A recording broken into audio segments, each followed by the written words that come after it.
ಅಮ್ಮ ನಾಗಮ್ಮ, ಯಾರಾದ್ರೂ ಬನ್ನಿ. ನಾನು ಯಾವ ತಪ್ಪು ಮಾಡಿಲ್ಲ, ಯಾರಾದ್ರೂ ಬನ್ನಿ.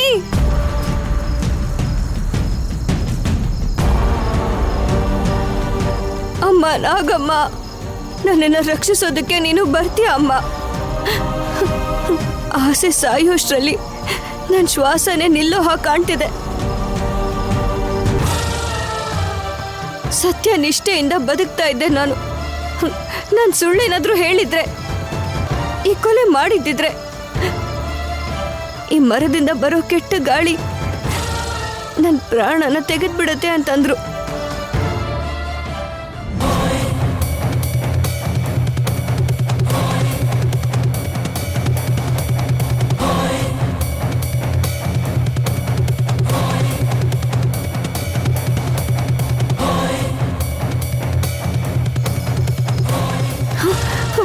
ಬರ್ತಿದ್ದಾಳೆ, ಅಮ್ಮನೇ ಬರ್ತಿದ್ದಾಳೆ ಅನ್ಸುತ್ತೆ. ನನ್ನ ಕಾಪಾಡೋದಕ್ಕೂ ಬರ್ತಾ ಇದ್ದಾಳೆ. ನಾಗಮ್ಮ ತಾಯಿ ಅಮ್ಮನ್ನ ಇಲ್ಲಿಗೆ ಕಳಿಸ್ತಾ ಇದ್ದಾಳೆ.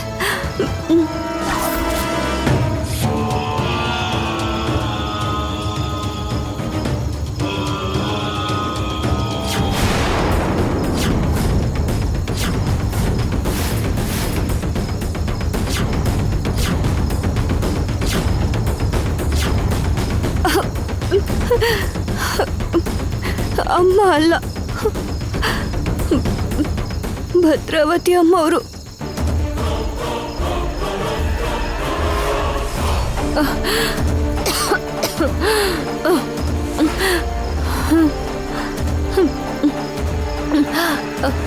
ಅಮ್ಮವ್ರೆ, ನನಗೆ ಅನ್ಯಾಯ ಆಗ್ಬಾರ್ದು ಅಂತ ನೀವು ಬಂದ್ರಿ ಅಲ್ವಾ? ಆತ್ರದಲ್ಲಿ ತಪ್ಪು ನಿರ್ಧಾರ ತಗೊಂಡು ನನ್ನನ್ನು ಕಟ್ಟಿದ್ರಿ ಅಂತ ನಿಮಗೆ ಅರ್ಥ ಆಗಿರ್ಬೇಕು. ನಾನು ಯಾವ ತಪ್ಪು ಮಾಡಿಲ್ಲ ಅಂತ ಮನಸ್ಫೂರ್ತಿಯಾಗಿ ನಂಬಿ ನೀವು ಬಂದಿದ್ದೀರಾ.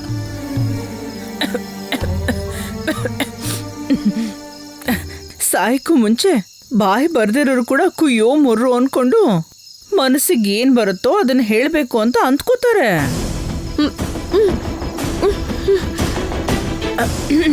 ನಿಜ ಹೇಳ್ಬೇಕು ಅಂದ್ರೆ ಈಗ ನಿನ್ ಪರಿಸ್ಥಿತಿ ಕೂಡ ನಿಜವಾಗ್ಲೂ ಹಾಗೆ ಇದೆ ಕಣೆ ಪುಣ್ಯ. ವಿಷದ ಗಾಳಿ ಚೆನ್ನಾಗಿ ಕೆಲಸ ಮಾಡ್ತಿದ್ಯಲ್ಲ. ನನ್ನ ಕೊಲೆ ಮಾಡಿಲ್ಲ ಅಂತ ಇವಾಗ್ಲೂ ಕೂಡ ನೀವು ನಂಬಲ್ವಾ?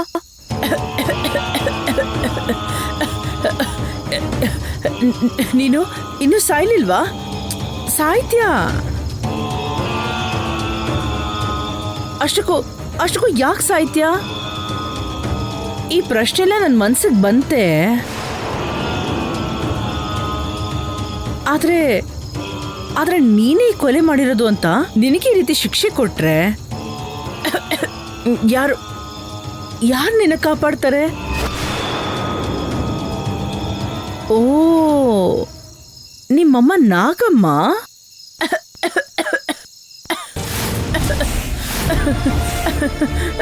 ನೀನು ಇಲ್ಲಿದ್ಯಾ ಅಂತ ನಿಮ್ ಕಡೆಯವ್ರಿಗೇನಾದ್ರೂ ಗೊತ್ತಾದ್ರೆ ಬರಲ್ಲ.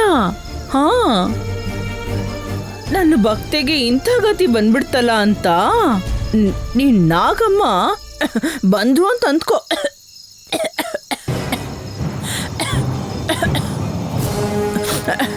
ನಾನು ಅಂದ್ಕೊಂಡಿದ್ದೀನಿರು, ಆ ಥರ ಬರಬಾರ್ದು ಅನ್ನೋದಕ್ಕೇನೆ ಈ ಗರುಡ ಭಸ್ಮ ತಗೊಂಡು ಬಂದಿದ್ದೀನಿ.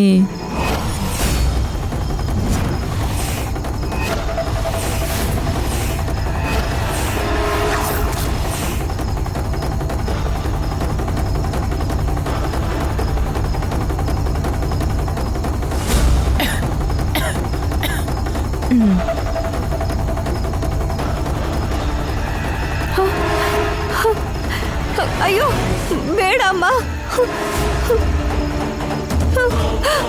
ಅಮ್ಮ ಬೇಡ ಅಮ್ಮ, ಬೇಡ ಅಮ್ಮ.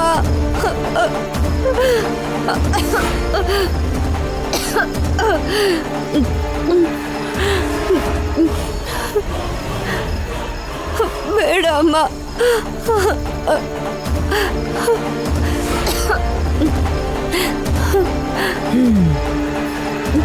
ಬೇಡ ಅಮ್ಮ.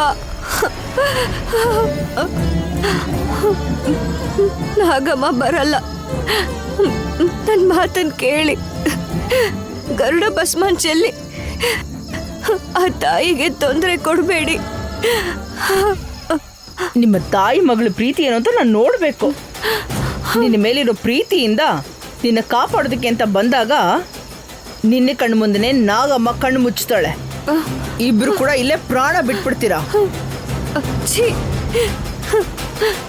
ನಿಮ್ಮಂತ ದುಷ್ಟರು ಇನ್ನೂ ಈ ಭೂಮಿ ಮೇಲೆ ಇದ್ದಾರ? ಇನ್ನು ಜೋರಾಗಿ ಗಾಳಿ ತಗೊಳ್ಳೆ.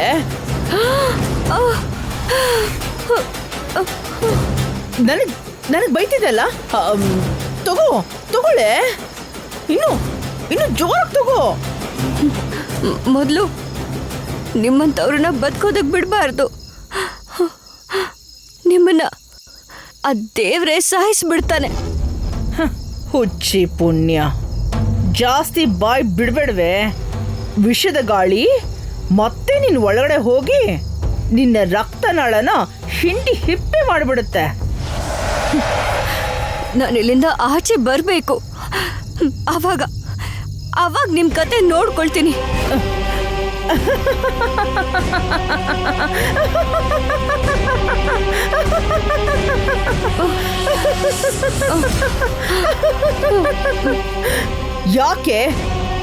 ಯಾಕೆ ನಿನಗಿಂತ ಹುಚ್ಚು ಆಸೆಗಳು? ನೀನಿಲ್ಲಿ ಶವ ಆಗಿ ಹೋಗೋದು ಖಂಡಿತ ಕಣೆ. ನಾನು ಶವ ಆಗಿ ಅಲ್ಲ, ನಾಗಮಣಿನ ತಗೊಂಡೇ ಹೋಗ್ತೀನಿ. ಪಾಪ, ವಿಷದ ಗಾಳಿ ಮೆದುಳವರೆಗೂ ಹೋಗಿದೆ ಅನ್ಸುತ್ತೆ. ಅದಕ್ಕೆ ಈ ರೀತಿ ಮಾತಾಡ್ತಾ ಇದೀಯಾ. ನಾಳೆ ಬೆಳಿಗ್ಗೆ ಪಂಚಾಯಿತಿಯಲ್ಲಿ ಸಿಗೋಣ. ನೀನ್ ಈ ರೀತಿ ಬದುಕಿದ್ರೆ ಮಾತ್ರ.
ಅಮ್ಮ ಪುಣ್ಯ,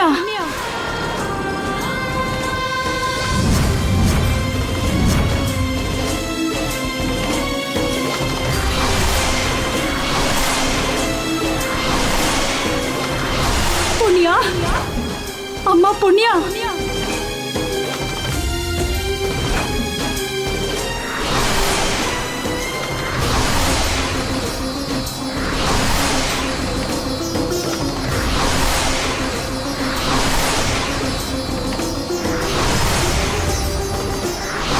ಪುಣ್ಯ, ಅಮ್ಮ ಪುಣ್ಯ,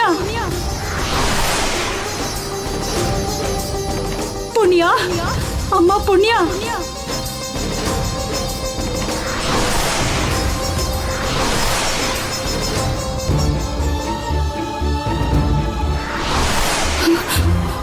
ಪುಣ್ಯ, ಅಮ್ಮ ಪುಣ್ಯ, ಅಮ್ಮ ಪುಣ್ಯ.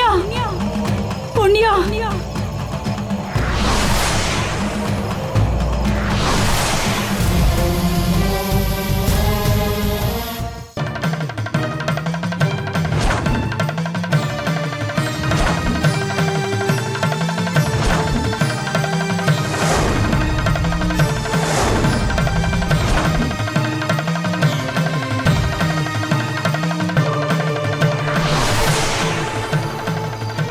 ಅಮ್ಮ, ರೇಣುಕಮ್ಮ ತಾಯಿ, ದುಷ್ಟರ ಬಲೆಯಲ್ಲಿ ಪುಣ್ಯ ಸಿಕ್ಕಾಕೊಂಡಿದ್ದಾಳೆ. ನಿಸ್ಸಹಾಯಕ ಸ್ಥಿತಿಯಲ್ಲಿದ್ದಾಳೆ. ಮರಕ್ಕೆ ಕಟ್ಟಾಕಿದ್ದಾರೆ. ನಾಗಮ್ಮ, ನಾಗಮ್ಮ ಕಾಪಾಡಮ್ಮ ಅಂತ ಎಷ್ಟೋ ಸಾರಿ ಬೇಡ್ಕೊಂಡಿದ್ದಾಳೆ. ವಿಷದ ಗಾಳಿಯನ್ನ ಸೇವಿಸಿ ಮೂರ್ಛೆ ಹೋಗಿರೋ ನನ್ನ ಮಗಳನ್ನ ಕಾಪಾಡಕ್ಕೆ ಅಂತ ಹೋದ್ರು ಗರುಡ ಭಸ್ಮ ಅಡ್ಡವಾಗಿದೆ.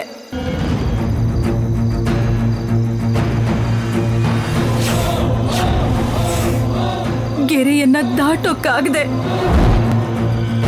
ನನ್ನ ಮಗಳ ದೀನ ಸ್ಥಿತಿಯನ್ನ ನೋಡಕ್ಕಾಗದೆ ನೀನೇ ದಿಕ್ಕು ಅಂತ ಬಂದಿದ್ದೀನಿ ತಾಯಿ. ಈ ಊರಿಗೋಸ್ಕರ ಪ್ರಾಣ ತ್ಯಾಗ ಮಾಡೋಕ್ಕೂ ಸಿದ್ಧವಾಗಿರೋ ಪುಣ್ಯನ ನೀನೇ ಕಾಪಾಡಬೇಕು ತಾಯಿ, ನೀನೇ ಕಾಪಾಡಬೇಕು. ನಿನ್ನ ಊರಲ್ಲಿ ನಿನ್ನ ಕಣ್ಣು ಮುಂದೆನೆ ಒಬ್ಬ ಭಕ್ತಳಿಗೆ ಅನ್ಯಾಯ ನಡೀತಿದ್ರೆ ನೀನೇ ಬರಬೇಕು ತಾಯಿ, ಬರಬೇಕು ತಾಯಿ, ಬರಬೇಕು.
ಬಂದಿಯ ಅಮ್ಮ, ಕರುಣಿಸ್ತೀಯ ಅಮ್ಮ.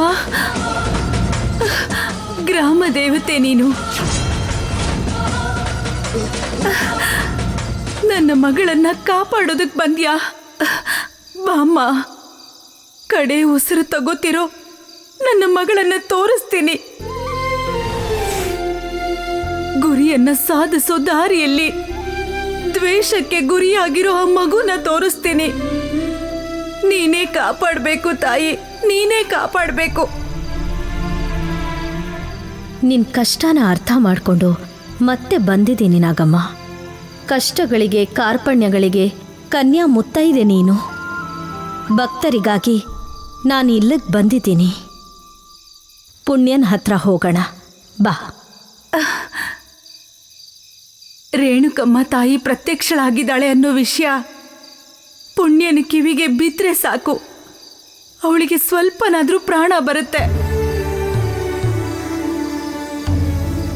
ನನ್ನ ಮಗಳು ಬದುಕ್ತಾಳೆ, ನನ್ನ ತಾಯಿ ಬದುಕಿಸ್ತಾಳೆ. ಬಾಮ ಹೋಗೋಣ.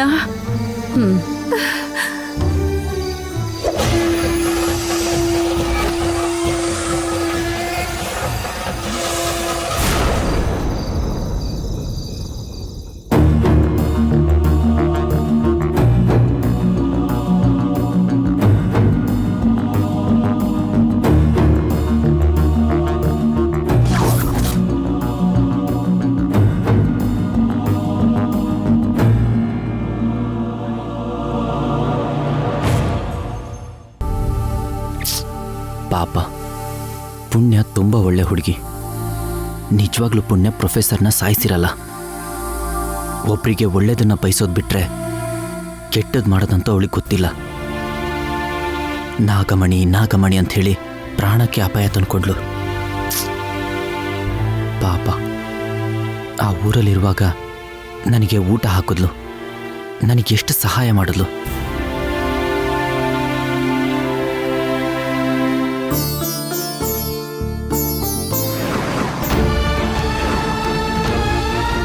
ಈ ಸರಹದ್ದನ್ನ ದಾಟಿ ನಾನು ಒಳಗಡೆ ಹೋಗಕ್ಕಾಗಲ್ಲ ತಾಯಿ. ನೀನೇ ಹೋಗಿ ನನ್ನ ಮಗಳನ್ನ ಕರ್ಕೊಂಡು ಬಂದು ನನ್ನ ಮಡ್ಲಿಗೆ ಒಪ್ಸು ತಾಯಿ.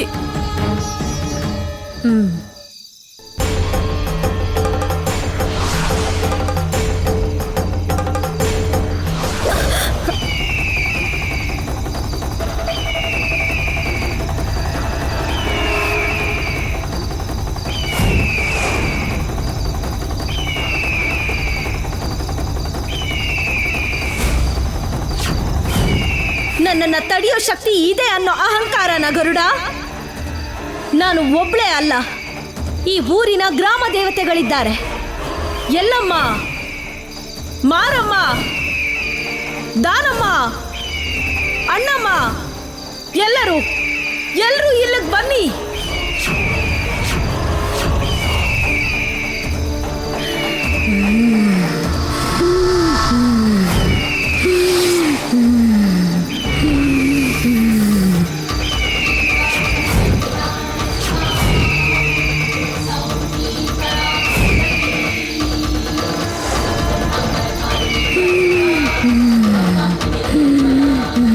ರೇಣುಕಮ್ಮ, ಗ್ರಾಮ ದೇವತೆಗಳೆಲ್ಲ ಊರ್ ಬಿಟ್ಟು ಬಂದ್ಬಿಟ್ರೆ ಊರ್ಗಳು ಏನಾಗ್ಬೇಕಮ್ಮ? ಪುಣ್ಯನ ಬಿಟ್ಟಿಲ್ಲ ಅಂದ್ರೆ ಪ್ರಪಂಚ ಏನಾದ್ರೂ ನಾನ್ ನಿನ್ನ ಬಿಡಲ್ಲ. ಆವೇಶ ಪಡಬೇಡ ತಾಯಿ. ಶಿಕ್ಷೆ ಕೊಡೋದಕ್ಕಂತಲೇ ಪುಣ್ಯನ ಈ ರೀತಿ ಕಟ್ಟಾಕಿದ್ದಾರೆ. ಬೆಳಗ್ಗಾದ್ರೆ ಪುಣ್ಯ ಸತ್ತು ಹೋಗ್ತಾಳೆ, ಅದು ಆಗ್ಲೇಬಾರ್ದು. ಆಗಲ್ಲ ಅಂತ ನಾಗಮ್ಮನಿಗೆ ಮಾತು ಕೊಟ್ಟಿದ್ದೀನಿ.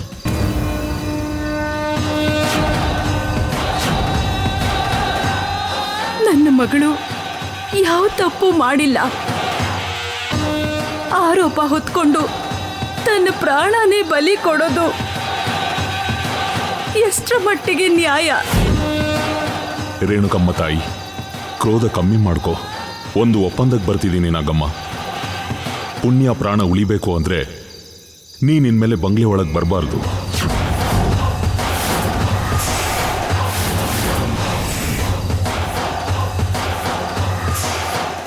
ಅಮಾಯಕಳನ್ನ ಬದುಕಿಸ್ಕೊಳ್ಳೋಕ್ಕೋಸ್ಕರ ನಾನು ಅಷ್ಟು ಮಾಡೋದಿಲ್ವಾ? ಮಾಡ್ತೀನಿ.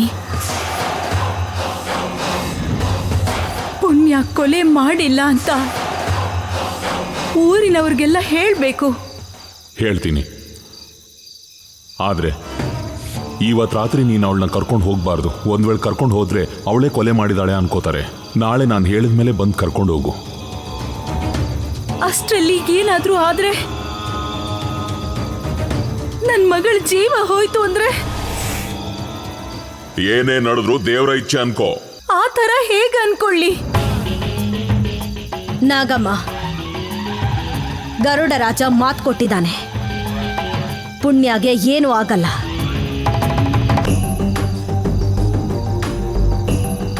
ಈ ವಿಷವಾಯುನೆಲ್ಲ ನಾನು ಸೇವಿಸ್ತೀನಿ.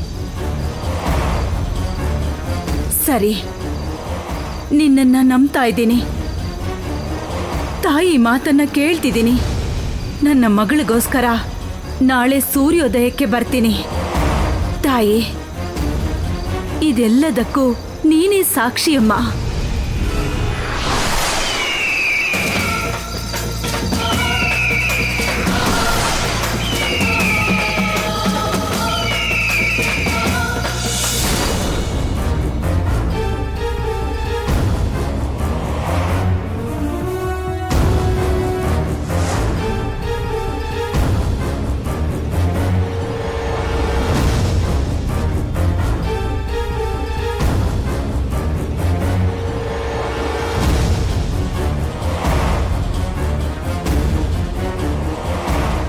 ಹೇಗೆ ಕಾಪಾಡಲಿ? ಇವಾಗ ಏನು ಮಾಡಲಿ? ಪುಣ್ಯನ ಹೇಗಾದ್ರೂ ಮಾಡಿ ಕಾಪಾಡಬೇಕು. ಇಲ್ಲಿ ನೋಡಿದ್ರೆ ಬಾಗಿಲು ಲಾಕ್ ಮಾಡಿದ್ದಾರೆ. ಯಾರು ಹಾಕಿರ್ಬೋದು? ನನಗೆ ಗೊತ್ತು ಇದೆಲ್ಲ ಪಣ್ಣಿಕಂದ ಕೆಲಸ.